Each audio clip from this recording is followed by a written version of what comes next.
भगवान ने उद्धव को ब्रज भेजा। बहुत सुंदर प्रसंग है उद्धव गोपी संवाद का, प्रणाम करते हैं हम यहीं। उद्धव जी महाराज ब्रज गए, ब्रज में जाकर के गोपियों को सुंदर ज्ञान उपदेश किया, परंतु गोपियों के प्रेम के आगे उद्धव का ज्ञान टिक नहीं पाया। उद्धव जी कह के तो गए थे शाम को आ जाऊंगा प्रभु, पर 6 महीना बाद लौट करके गए वृंदावन से।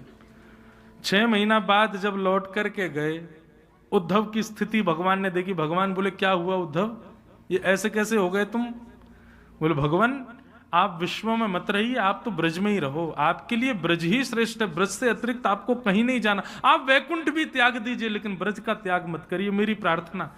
बोले तू वही उद्धव है जो मुझसे कह रहा था ब्रजवासियों को भूल जाओ, अब तुझे क्या हो गया?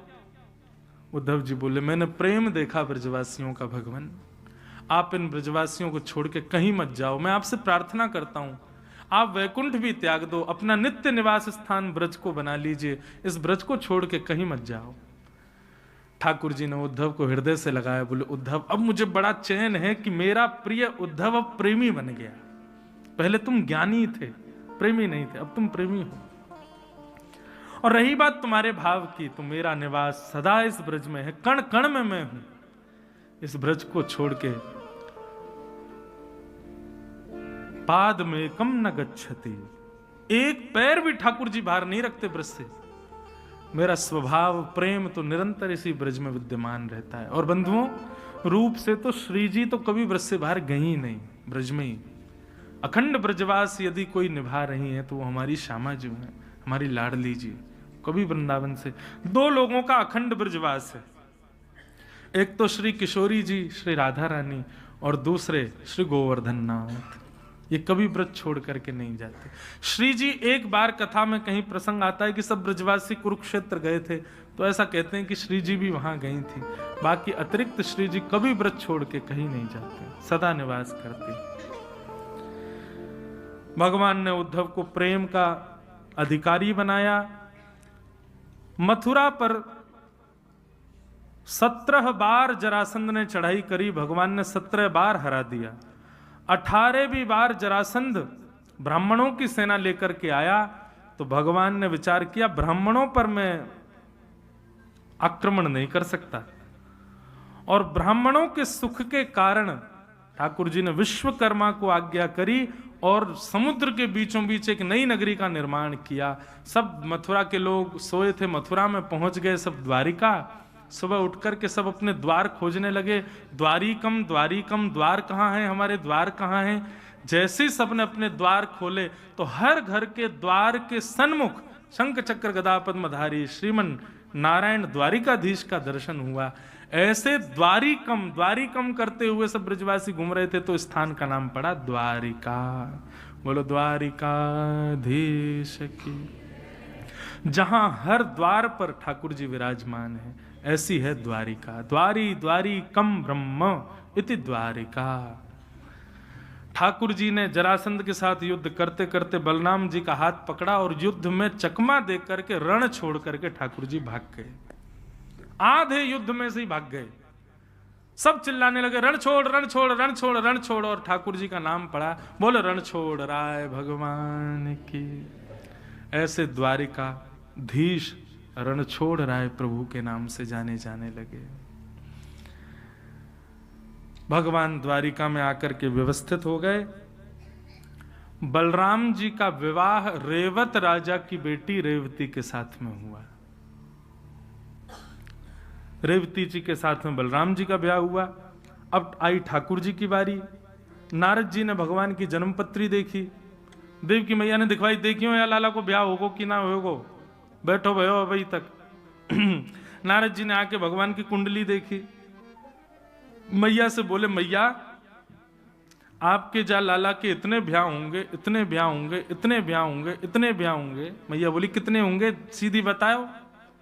बोले इतने ब्याह होंगे मैया कि आप यदि रोज ये चाहो कि मैं हर दिन एक बहू के संग बिताऊं तो 1 वर्ष में भी सबरी बहू पूरी ना होंगी, इतने ब्याह होंगे।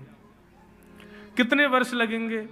बोले अब ये ना लिख रही कितने लगेंगे, बस ये है कि है सके पूरा जीवन निकल जाएगा, शायद अंतिम बहुते तो मिलो नहीं पाओगी, इतने ब्याह होंगे।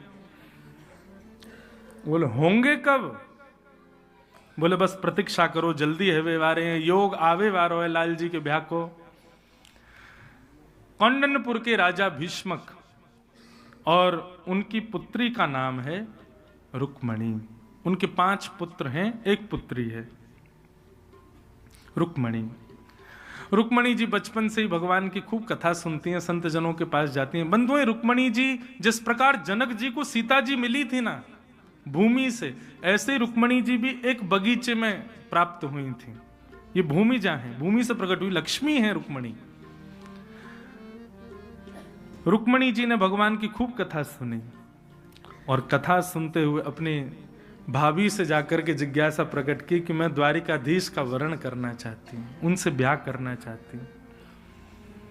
हो मैंने मेहंदी लगाई रे कृष्ण नाम की, हो मैंने मेहंदी लगाई रे कृष्ण नाम की, हो मैंने बिंदिया सजाई रे कृष्ण नाम की, हो मैंने बिंदिया सजाई रे कृष्ण नाम की, मैंने मेहंदी लगाई रे कृष्ण नाम की, हो मैंने मेहंदी लगाई रे कृष्ण नाम की, हो अब छाया है कृष्ण अंग अंग में, अब छाया है कृष्ण अंग में, मेरा तन मन रंगा है कृष्ण रंग में, मेरा तन मन रंगा है कृष्ण रंग में, हो मेरे नैनों में गोकुल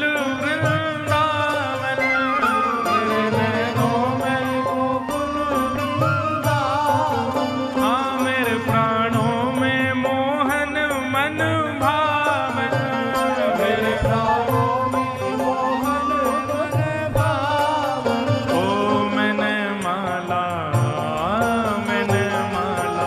सजाई रे कृष्ण नाम की, मैंने माला सजाई रे कृष्ण नाम की, ओ मैंने मेहंदी लगाई रे कृष्ण नाम की। ओ मैंने मेहंदी लगाई रे कृष्ण नाम। रुक्मणी जी ने अपने मन के भाव बताए, बोले हमको तो द्वारिकाधीश से ब्याह करना है, लेकिन भैया जबरदस्ती हमारा ब्याह शिशुपाल से करा रहे। अच्छा, शिशुपाल जो है ये भगवान का भैया लगता है, भगवान का भाई लगता है शिशुपाल, और भगवान से बहुत जलता भी है, चिढ़ता है। क्योंकि जब इसका जन्म हुआ था ना तो 2 आंख यहां थी, 1 आंख यहां थी और 4 भुजाएं थी। तो ज्योतिषियों ने कहा सबकी गोदी में देकर देखना, जिसकी गोदी में जाती 1 आंख गिर जाए और 2 हाथ चले जाएं, समझना वही मारेगा इसको। ठाकुर जी जैसे ही देखने गए भैया हमारी बुआ के लाला भयो, जैसे ही गोद में उठाया सो उसकी 2 भुजा गिर गए नेत्र। प्रार्थना करी आप इसको कभी मत मारना। भगवान बोले 100 गाली रोज भी देगा तो भी नहीं मारूंगा इसको मैं, क्योंकि भगवान को पता था 99 गाली के बिना पानी नहीं पिएगा, ये इतना जलेगा हमसे। और फिर कथा तो सबको पता ही है कि वो राजसूय यज्ञ हुआ पांडवों का, वहां पर 101 गाली हुई, तब भगवान के सुदर्शन चक्र ने उसका सर धड़ से अलग किया। उसी शिशुपाल से ब्याह हो रहा था रुक्मणी जी का, लेकिन रुक्मणी जी ने भाभी के कहने से पत्र लिखा और पत्र भेजा द्वारिकाधीश को। ब्राह्मण ने जाकर के पत्र भगवान के सन्मुख रख दिया। ठाकुर जी बोले कहां से लाए हो? बोले कौंडनपुर के महाराजा भीष्मक की बेटी रुक्मणी ने भेजा है। ठाकुर जी बोले पढ़ के सुनाओ। बोले आपका निज पत्र है, मैं क्यों पढ़ूं? भगवान बोले हमारी कोई भी बात निज नहीं है, ये सारे वक्ता कथाओं में सुना देते हैं। हमारी जितने रहस्य, जितनी गोपनीयताएं ये वक्ता सब बोल देते हैं सबके आगे, तो इसलिए कोई रहस्य तो है नहीं, सुना दो, बोल दो, अब तुम लोग क्या करें। ब्राह्मण ने भगवान के लिए पत्र पढ़ा। श्रुत्वा गुणान भुवन सुंदर शृण्वतान्ते निर्विश्य कर्ण विवरै हरतो मृतापम। रुक्मणी जी ने पत्र में लिखा है, भगवान मैंने आपको कभी देखा नहीं, केवल सुना है, और आपका वर्ण कर लिया है, सुनते ही आपको अपना पति मान लिया है। हे नाथ, आप कैसे भी करके मेरा वरण कर लीजिए। पूरा पत्र पढ़ा, लेकिन ठाकुर जी को सबसे प्रिय पहली बात लगी कि इनको हमारी कथा में रुचि है तो ये निश्चित है हमारी पत्नी बनने योग्य हैं। बाकी गुण अवगुण हम नहीं देखेंगे, कथा से रुचि है तो निश्चित है सारे गुण होंगे। एक बात आप याद रखना बंधुओं, किसी व्यक्ति में यदि कथा के प्रति रुचि है तो निश्चित है उसके अंदर बाकी के सद्गुण भी होंगे, लेकिन कथा से रुचि नहीं है तो निश्चित है कोई ना कोई अवगुण तो होगा, क्योंकि कथा कहीं ना कहीं अवगुणों का नाश करती है। इसलिए कथा से प्रीति जिसको ठाकुर जी को वो प्रिय लगता है। रुक्मणी जी के वरण के लिए भगवान ने रथ निकाला, ब्राह्मण देवता से बोला बैठो आप, और ठाकुर जी रथ लेकर के सीधे कौंडन्यपुर पहुंच गए। और कौंडन्यपुर जाकर के भगवान ने जिस मंदिर में रुक्मणी जी देवी पूजा कर रही थी उसके पीछे जाकर के ठाकुर जी खड़े हो गए। ब्राह्मण देवता को देख करके रुक्मणी जी बोली, आप अभी तक गए नहीं, मैंने आपको पत्र दिया था। ब्राह्मण बोला, गए और लेके आ भी गए, ठाकुर जी आ गए। बोले इतनी जल्दी? बोले आप क्या उतावली बैठी थी, वो आपसे ज्यादा उतावले बैठे थे। हमने पत्र दिया वो तो तुरंत करे, चलो चलो चलो जल्दी चलो। रुक्मणी जी को बहुत सुख लगा सुन के। कहां है? अभी तक देखा नहीं है आज तक रुक्मणी जी ने। तो ब्याह रो ही लाला इनको बैठे रहने दो भीतर ही, इनको न्यों लग रही जल्दी लाल जी के दर्शन कराएं। जे तो नेक्स्ट से लाला इनको बैठे रहने दो, अभी दुल्हा अभी सज के आमे तब दिखेंगे। और हमारे लाल जी आपको पहले ही बता दें, इतने छोटे से आपको दिखेंगे नहीं दूर से। हमको पहले बताई होती लाल जी आएंगे तो हम यहाँ बढ़िया स्क्रीन लगवाते, दूर से दिखेंगे ही नहीं। कोई ऐसे दूरबीन वूरबीन बना के देख लेना तो भले ही दिख जाएं, छोटे से लाला हैं। तो क्या कह रहा था मैं? हाँ, रुक्मणी जी ने ब्राह्मण देवता से कहा, ब्राह्मण देवता ने कहा ठाकुर जी आ गए। रुक्मणी जी ने जाके देवी पूजा की, जैसे ही पलट करके पीछे देखा, आहा क्या चाल ढाल अलवेली है, कैसी सुंदर चाल, कैसी सुंदर ढाल। एक तो सुंदर है ठाकुर जी, ऊपर से श्रृंगार करके और आ गए।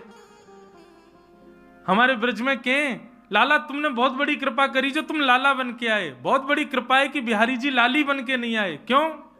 बोले हे कृष्ण लला तुम होते लली तो गरे कट जाते करोड़न के। लाला तुमने बहुत बड़ा अनुग्रह किया हम पे कि तुम लाला हो, कहीं लाली होते तो तुम पे तो भैया लोग बाग अपने सर काट काट के वार देते, इतने प्यारे हो। बहुत बड़ी कृपा है कि तुम लाला हो, बहुत सुंदर है ठाकुर जी।